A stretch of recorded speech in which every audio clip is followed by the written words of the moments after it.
Très bien, bonjour à tous et à toutes. Bienvenue à cette conférence sur le nouveau bachelor que nous lançons avec Centrale Nantes. Je m'appelle Marc Gibia, je dirige au sein d'Audencia l'ensemble des programmes bachelor et des programmes master spécialisés. Avant de débuter la conférence, peut-être simplement un mode d'emploi sur la demi-heure que nous allons passer ensemble. Ce que je vous propose, c'est de faire un petit peu un déroulé de la présentation de ce nouveau programme et je vous laisse le soin de poser vos questions dans le fil de conversation et j'y répondrai soit au fil de ma présentation, soit à l'issue de celle-ci. Je vous demande également, mais a priori c'est le cas, de bien penser à couper vos micros et à couper également vos caméras. Je demande simplement à deux de mes collègues, Mathilde et Clémence, si le son est bon, simplement donner un OK pour savoir si le son est bon. Et puis je vais partager mon écran et débuter donc mon intervention. Alors, mon propos porte sur un programme qui va être lancé à la rentrée prochaine et qui est un BBA Big Data et Management, qui est un programme post-bac en 4 ans porté par Audencia et Centrale Nantes. Je vais parler bien sûr des conditions d'accès, je vais parler également du big data, de l'évolution aujourd'hui des entreprises et des métiers en lien avec le big data et bien sûr de la formation en tant que telle. Je tiens à signifier que cette formation est unique en France, à la fois par la thématique qu'elle recouvre, par le fait qu'elle soit portée par d'un côté une école d'ingénieurs et par Audencia, et surtout par le fait que nous avons la reconnaissance de la commission d'éthique d'ingénieurs, du ministère et également de la commission d'évaluation des formations et des diplômes de gestion, ce qui fait de notre programme un programme reconnu par nos tutelles et un programme réellement unique en France. Acceptons aux grandes écoles. L'accès aux grandes écoles, à la fois en école d'ingénieur, mais aussi en école de commerce, se fait historiquement par la voie de la classe préparatoire, 2 années, puis l'intégration au cycle d'ingénieur et ou au programme grande école pour aller chercher un diplôme Bac plus 5. Pour autant, ce canal d'entrée a beaucoup évolué ces dernières années et on peut désormais intégrer nos grandes écoles à l'issue d'une licence, à l'issue d'un BTS, d'un IUT, mais également directement après le baccalauréat, notamment dans le cadre de ce qu'on appelle les bachelors. Bachelor en 3 ans, vous retrouvez ce schéma-là au milieu du visuel, ou encore bachelor en 4 ans, ce qu'on appelle un BBA. Et c'est ce dont on va parler aujourd'hui, une formation en 4 ans accessible directement après le baccalauréat. Quelques éléments de contexte sur ce qu'est le big data. Peut-être que j'ai effectivement pour cette conférence à la fois des jeunes mais aussi des parents. Je pense que les choses sont relativement claires pour les parents, peut-être moins pour les jeunes, quoique. L'information a toujours été historiquement au cœur du processus de décision en entreprise. Si vous prenez une décision en entreprise, qu'elle soit de nature marketing, financière, stratégique ou commerciale, nécessairement cette décision va s'appuyer à un moment donné sur l'analyse d'une situation qui s'appuie elle-même sur la collecte d'informations, vous permettant de poser une analyse assez claire et donc de prendre une décision. Historiquement, une décision en entreprise s'appuie nécessairement sur cette phase de diagnostic et donc de collecte d'informations. Il se trouve que, notamment par le développement d'Internet, entre autres, aujourd'hui, l'entreprise croule sous une base d'informations considérable, de nature diverse et variée, et on verra tout à l'heure, à travers quelques chiffres, qu'il y a vraiment une inflation colossale de la capacité de collecte, d'analyse et de traitement d'informations qui voit émerger aujourd'hui de nouveaux métiers. Donc, plus qu'hier, aujourd'hui et encore plus demain, la collecte d'informations, l'analyse de l'information devient à la fois cruciale, mais devient aussi complexe et fait appel à des métiers qui sont des métiers en fait hybrides, qui vont nécessiter pour des jeunes diplômés d'avoir à la fois une expertise technique, scientifique, informatique, mathématique, dans l'analyse, la collecte de l'information et de la donnée, mais aussi une capacité à faire la passerelle entre cette collecte d'informations, cette analyse de l'information et la prise de décision stratégique. C'est-à-dire qu'aujourd'hui, Quand on sollicite des entreprises pour la construction d'une formation telle que le BBA, Big Data et Management, elles nous répondent que, pour faire assez simple, les ingénieurs et ou informaticiens ont une véritable expertise sur la collecte, le traitement, l'analyse de données, mais ont beaucoup de mal à transférer ce traitement de données vers une prise de décision marketing, stratégique ou commerciale. Et inversement, elles nous disent que les jeunes issus de formation en école de commerce comprennent très bien les problématiques financières, marketing, de management ou de gestion, mais quand il s'agit pour eux de travailler sur la partie collecte, traitement, analyse de données, statistiques informatiques, là, ils ont des problèmes de compétences, d'où effectivement notre volonté de monter cette formation hybride dont on verra précisément l'objet tout à l'heure. Donc, le big data, l'information, est au cœur encore plus aujourd'hui et encore plus demain qu'il ne l'était hier. De fait, les métiers sont fortement impactés, à la fois les métiers traditionnels, aujourd'hui effectivement des métiers de directeur administratif et financier, des métiers de responsable marketing, des métiers de responsable vente, achat, logistique, supply chain sont très fortement impactés par effectivement l'ampleur que prend aujourd'hui le big data. Ça pousse aussi les entreprises à se transformer de façon assez radicale avec des organisations de plus en plus transversales et collaboratives. Et par ailleurs, on assiste aussi, en termes d'impact du big data, à l'apparition de nouveaux métiers, data scientist, data architecte ou encore data manager. Et vous voyez ici, sur ce slide-là, la typologie un petit peu des métiers très orientés autour du big data, chief data officer, data analyst, data architecte, data scientist. Ce sont des métiers qui, effectivement, font appel à la fois à des compétences techniques, informatiques, statistiques, mais également à des compétences managériales et de gestion. On en reparlera tout à l'heure. Un dernier schéma pour cette partie introductive sur le data et l'impact sur les métiers. Vous voyez sur la droite du support l'inflation du volume de données numériques créées à l'échelle mondiale depuis 2010. Et cette inflation relativement rapide depuis une dizaine d'années va devenir totalement exponentielle dans les années à venir. C'est-à-dire que la croissance du big data va s'accélérer avec une vitesse totalement phénoménale dans les années à venir. Donc ce que j'ai évoqué tout à l'heure, qui est effectivement la problématique du traitement de données massives, d'analyse de données massives et de mesure et de prise en compte de cette donnée massive dans une prise de décision marketing, commerciale et stratégique, va devenir demain, encore plus qu'aujourd'hui, au cœur des problématiques des entreprises. La mission de ce programme-là est de former des managers hybrides à très forte ouverture internationale avec un haut niveau d'expertise dans toutes les dimensions du management, finance, management, marketing, stratégie et une capacité avancée dans la collecte, l'analyse, l'utilisation de données au service de la performance de l'entreprise. Ça veut dire que cette formation-là s'adresse à des jeunes qui hésitent entre une école d'ingénieur et une école de management, qui souhaitent demain s'orienter vers des métiers hybrides qui vont à la fois stimuler et s'appuyer sur des compétences techniques, informatiques, statistiques, mais aussi s'appuyer sur leurs compétences en finance, en stratégie, en management ou encore en marketing. C'est pour ça que cette formation a été co-construite par deux grandes écoles, que sont Centrale et Audencia, et la principale force du BBA Big Data et Management repose sur le fait qu'il soit dispensé par deux établissements de haut niveau présentant une expertise avancée dans les deux principaux domaines que couvre cette formation. Faire le choix de ce BBA Big Data et Management, c'est donc faire le choix d'une expertise avancée pour une employabilité assurée dans une économie en pleine mutation à la recherche de jeunes diplômés hybrides. Voici de façon extrêmement schématique le programme tel qu'il sera développé à partir de la rentrée prochaine. Ce programme-là va se dérouler en 3 temps. Je vous le rappelle, on est sur un BBA, c'est-à-dire un programme en 4 ans.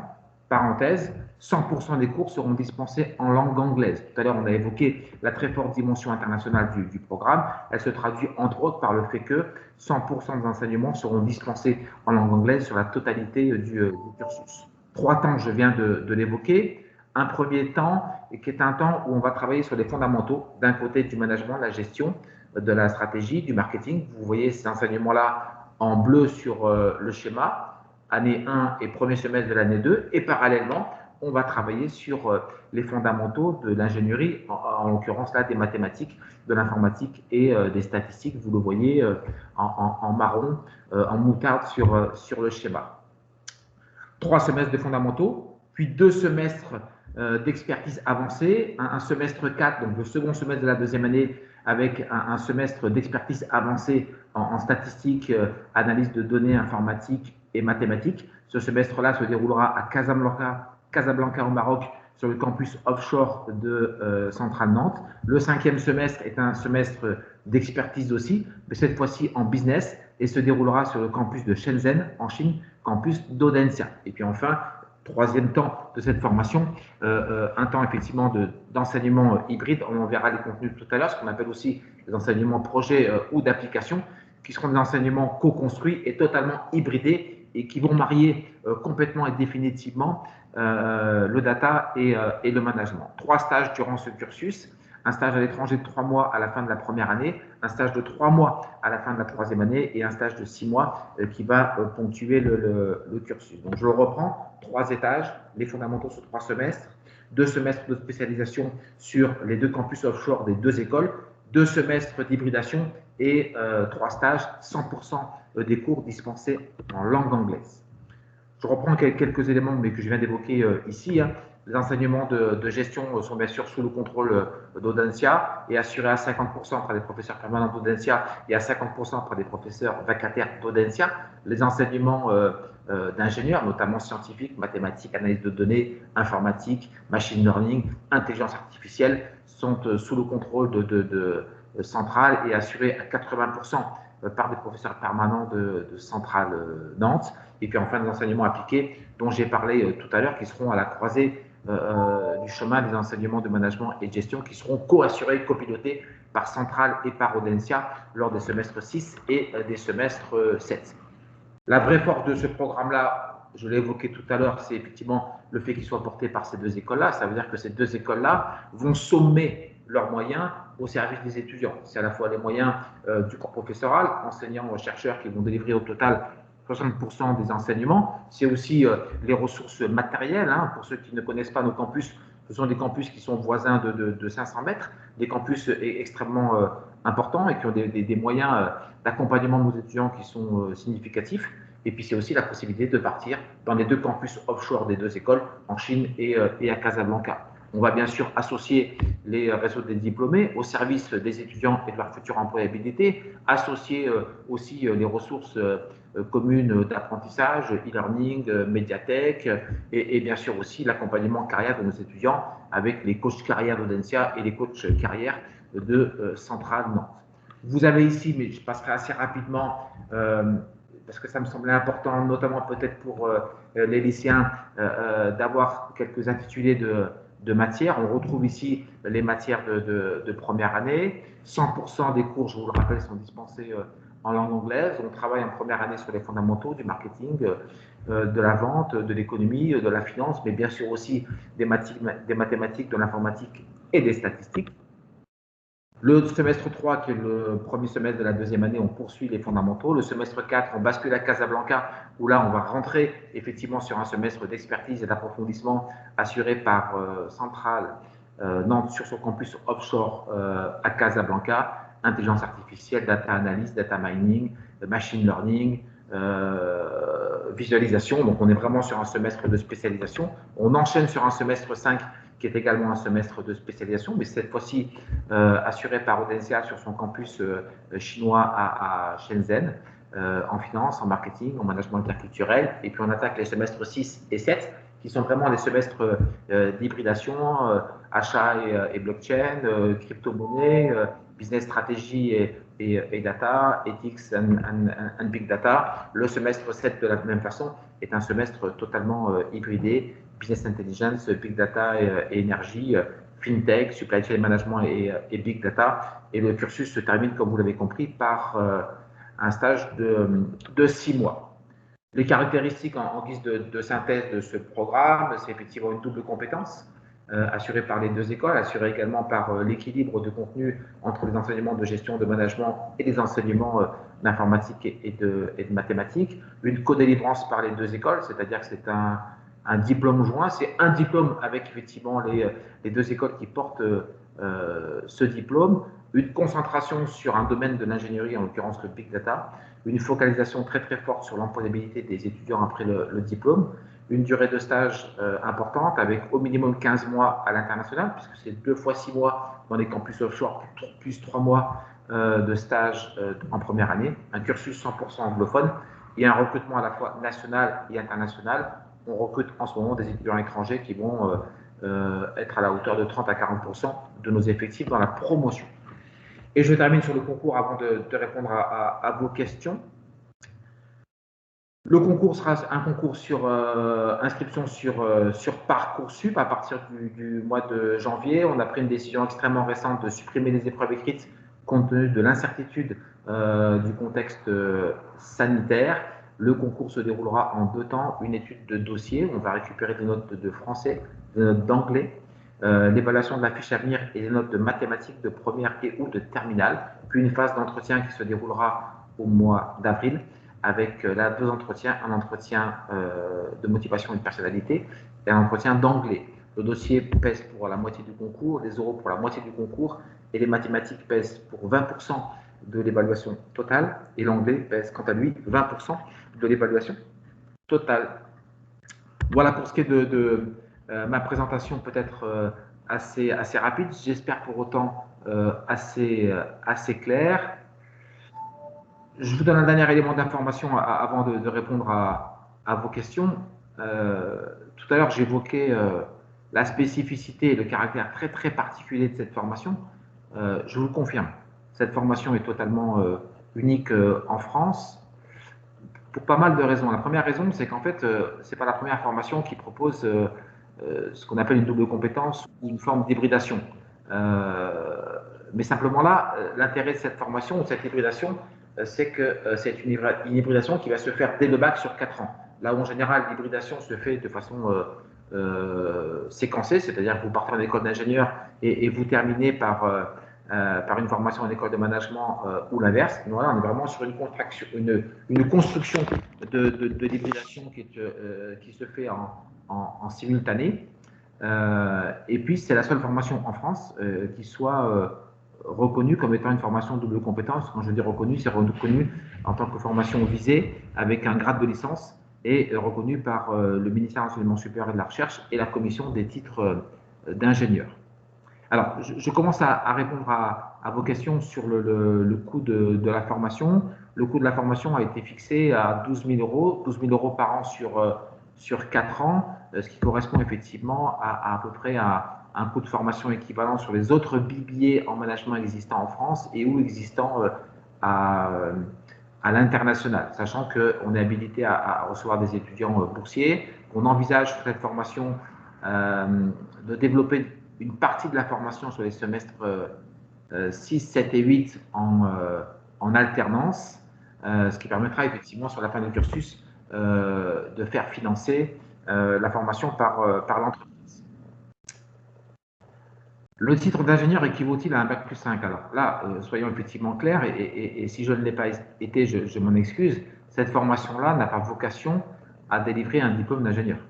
Puisqu'effectivement, à travers la question qui nous est posée, un diplôme d'ingénieur, par définition, c'est un diplôme qui ponctue une formation en 5 ans. Là, en l'occurrence, cette formation est une formation de 4 ans qui peut permettre à un étudiant de poursuivre dans un programme master, mais qui ne donne pas le titre d'ingénieur.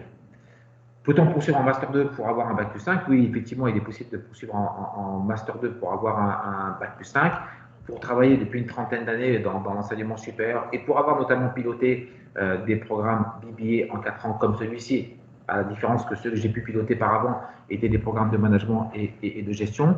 Le taux de poursuite d'études post-BBA est une poursuite d'études en général relativement faible, en tout cas bien plus faible qu'après un Bac plus 3, et je crois qu'elle sera extrêmement faible après cette formation parce que nous allons voir une insertion extrêmement rapide et de qualité. Quand on a construit avec Centrale Nantes cette formation, on a bien sûr questionné de très nombreuses entreprises qui nous ont dit la formation que vous projetez est une formation qui n'existe pas en l'état aujourd'hui en France et qui correspond très fortement à des métiers qui émergent aujourd'hui, qui sont des métiers sur lesquels on recrute déjà, notamment des profils d'ingénieurs, sur des métiers de data analyst, data scientist, data manager, data architect, ou des métiers effectivement plus orientées sur des directions commerciales, des directions marketing, mais qui nécessitent effectivement des compétences très avancées en marketing, en informatique, en statistique et en mathématiques, mais qu'on ne trouve pas aujourd'hui. Donc bien sûr, la poursuite d'études sera possible. Je pense que les opportunités d'embauche et les sollicitations professionnelles seront telles que cette poursuite d'études sera relativement faible. Et puis enfin, pour terminer, la problématique du bac plus 5 est une problématique très franco-française, au sens où, effectivement, en France, c'est un point de passage obligé pour accéder à un statut cadre. Ça, c'est une problématique très française.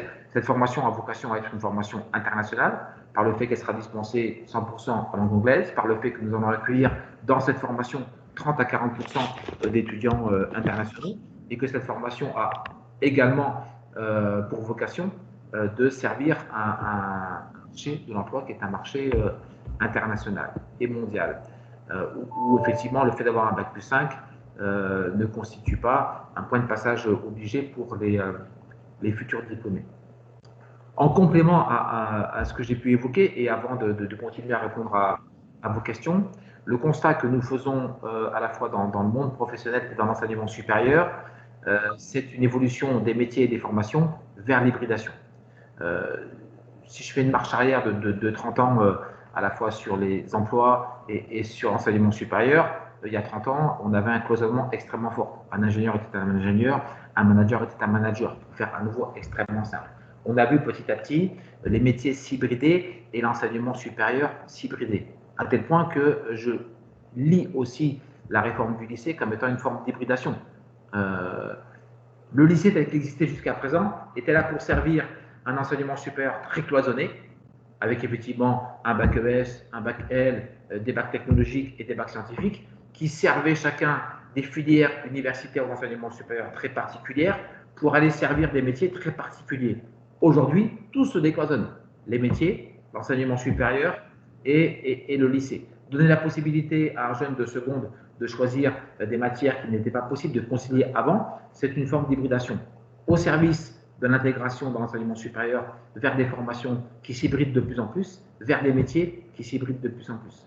Mais une formation hybridée et co-construite comme celle-ci, ça n'existe pas aujourd'hui, en tout cas sur un format post-bac en 4 ans, et elle est bien là pour répondre à un besoin émergent qui va s'intensifier dans les années à venir, et puis aussi, là je parle des entreprises, mais répondre aussi à des étudiants qui trop souvent, et j'en vois beaucoup chaque année sur des salons, sur des portes ouvertes, hésitent entre une école d'ingénieur et une école de management. Là, vous n'avez plus à hésiter, puisque vous aurez une formation qui vous sera délivrée de façon conjointe, vous l'avez compris, par une école de management et une école d'ingénieur.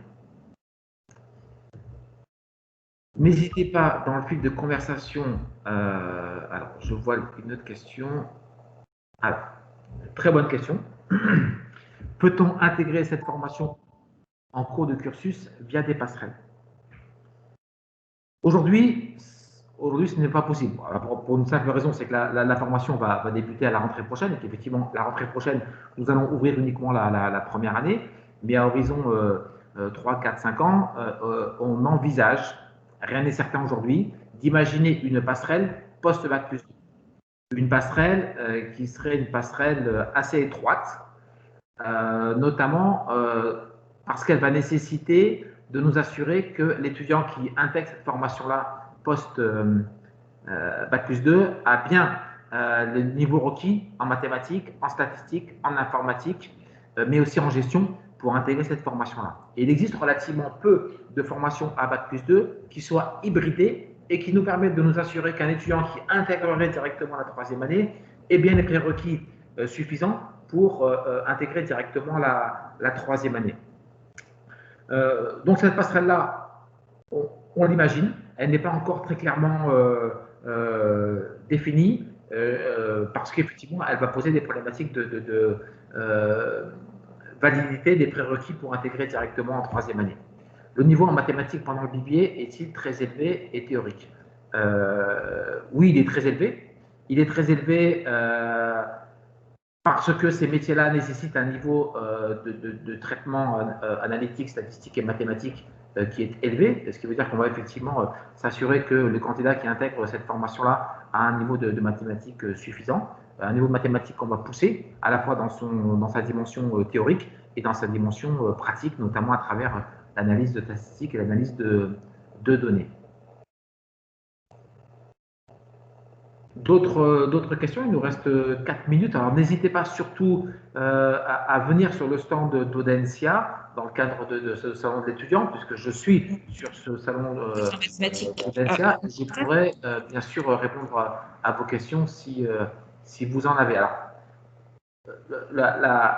la finalisation de cette formation est tellement récente que nous n'avons pas encore aujourd'hui de plaquettes et de sites internet. Je pense que ces éléments-là seront en ligne à partir du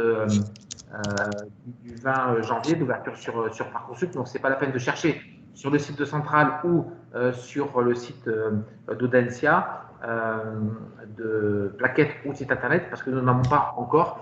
La seule information que nous ayons, c'est la présentation que je viens de vous faire ici. Option mathématique complémentaire est-elle compatible en terminale? Oui, elle est compatible en terminale. Après, effectivement, on verra quelles sont les notes obtenues, puisqu'effectivement, vous l'avez compris, dans le cadre de la sélection, nous avons 20% de la sélection qui repose sur les mathématiques. Je crois qu'il y a une nouvelle question qui est en train d'être rédigée. Je vais peut-être attendre avant de conclure. Combien devrait-il y avoir de places pour 2021? Il y a 40 places. 40 places, une trentaine sur le marché français, une dizaine sur le marché international. On sera sur une volumétrie de 80 places l'année prochaine, 120 places l'année suivante, donc 40 places pour cette année. Est-ce que ça doit être un vœu dédié dans Parcoursup? Oui, ça doit être un vœu dédié dans Parcoursup. Là, de la même façon, ne cherchez pas cette formation à ce jour dans Parcoursup pour une raison extrêmement simple. Vous imaginez bien que cette formation-là a fait l'objet d'un dépôt de dossier auprès du ministère et de la commission des titres d'ingénieur. La réponse officielle, on a déjà la réponse officieuse. La réponse officielle du fait que cette formation soit reconnue, nous l'aurons le 12 janvier, donc c'est-à-dire mardi ou mercredi. Nous avons déjà reçu une réponse officieuse. Cette formation est reconnue par la CTI et par le ministère, mais on a dû attendre la réponse. On va devoir attendre la réponse officielle pour intégrer cette formation en bonne et due forme dans Parcoursup. Donc, vous verrez apparaître cette formation dans Parcoursup aux alentours du 20 janvier et vous pourrez à ce moment-là faire un vœu dédié dans Parcoursup. Voilà. Il nous reste une petite minute. Est-ce que vous avez d'autres questions? En tout cas, n'hésitez pas à passer sur le stand d'Audencia si vous souhaitez interagir avec moi un peu plus à la suite de cette conférence. Très bien. Mais écoutez, je vous remercie pour votre attention. Je vous souhaite une bonne fin de journée et surtout, n'hésitez pas à revenir vers moi ou sur d'autres salons les week-ends qui suivent, puisque nous serons également présents sur les autres salons de l'étudiant et également en porte ouverte le 6 février. À très bientôt et bonne fin de journée.